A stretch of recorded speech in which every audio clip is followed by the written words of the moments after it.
messing us up here. All right, that didn't happen. It's practice. So we can edit this. Okay, so we're estimating it will take about an hour and 45 minutes to clean this entire apartment. This apartment consists of a kitchen, a living room area, 2 bathrooms, 2 bedrooms, and a laundry room. So 4 people should probably be able to get this done in around an hour and 45 minutes. We're thankful that we have 4 trained professionals with us, along with me and Megan.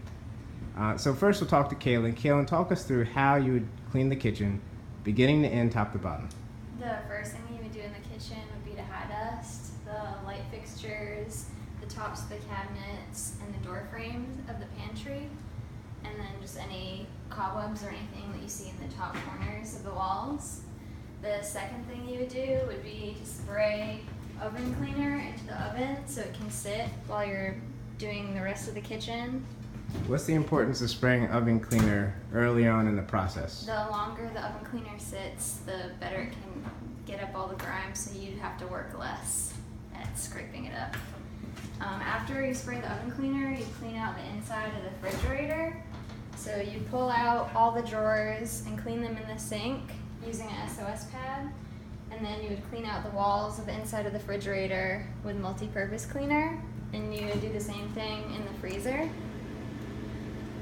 What if there's ice up there?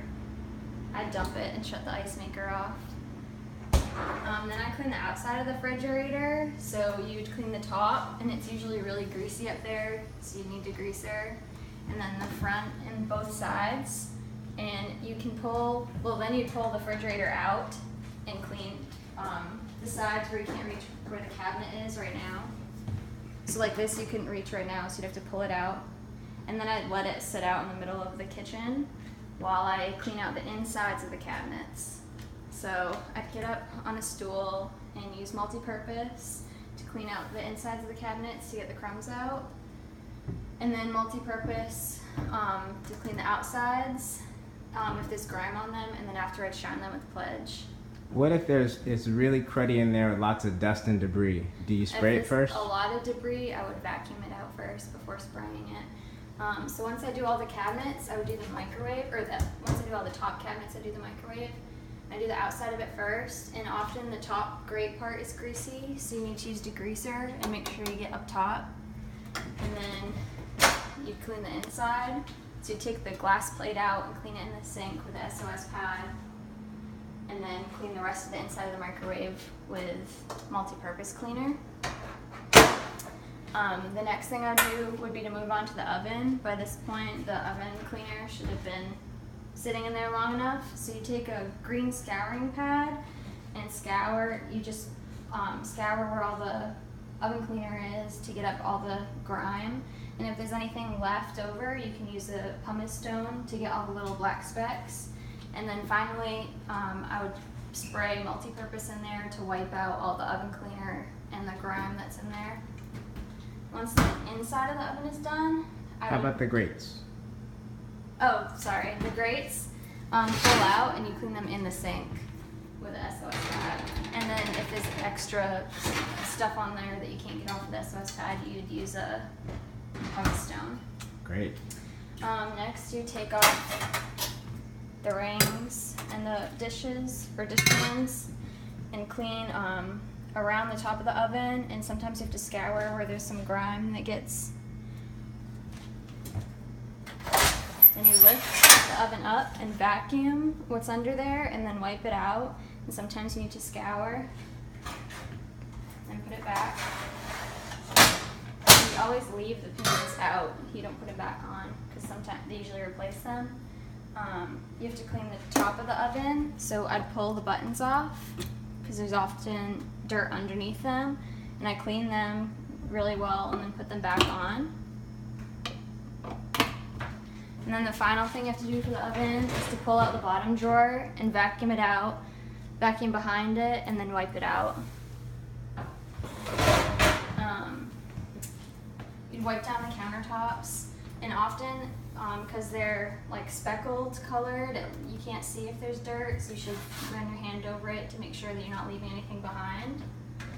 And then after that's done, you're gonna do the bottom drawers. So wipe them out or vacuum them out first if you need. Wipe it out, and then clean the fronts of them. Once all that's done, I would to finish the sink. So I would use a scouring pad and the that powder cleaner. What's it called? Barkeeper's friend. Barkeeper's friend. Or cream cleanser. Or cream cleanser, and you put it in there and use a green scouring pad to scour out any of the hard water stains that are in there. Once it's clean, then you can use the liquid gold to make it nice and shiny. And then you'd clean these cabinets just like you did on the other side and clean the outside of the dishwasher. And you can open it up and just clean the lip of it too on the inside. I see the dishwasher's pretty clean, but there's some kind of dirt on the lip there. Is that pretty common? Yeah, there's usually dirt there. So you always have to open it and check to get that. Once you got everything inside the kitchen, you'd get in the pantry. So dust down the shelving, wipe down the door, the pantry door, and then the baseboards in there. And then I sweep from the pantry out, sweep out behind the refrigerator. And then after I've swept everything out, I go back and look over the floor for any stains that I don't think I'll be able to mop up, and I'll use Goof Off to get them up. Once I do that, I would vacuum the floor and then finally mop out. Great. So, is this part of the kitchen area that you're responsible for too? Yeah, usually the kitchen person does this area too. So you would first tie dust in here, and then you have to wipe this. Usually you have to wipe it by hand because there's a lot of dust that'll get in that, but that's something that's easily forgotten. You'd use the fuzzy gloves to get the blinds. First you'd go over the blinds with the fuzzy gloves, and then you'd have to look them over and see if there's any stains on them, and use multi-purpose and a rag to get the stains up off the blinds. Once you clean the blinds thoroughly,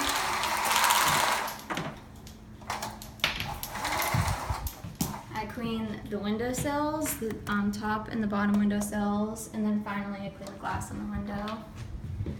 And then after you do that, you would clean the baseboards and vacuum out of here as well, and get any stains off the floor.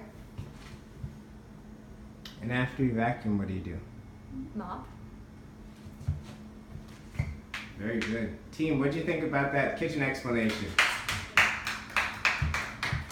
Thank you, Kaylin.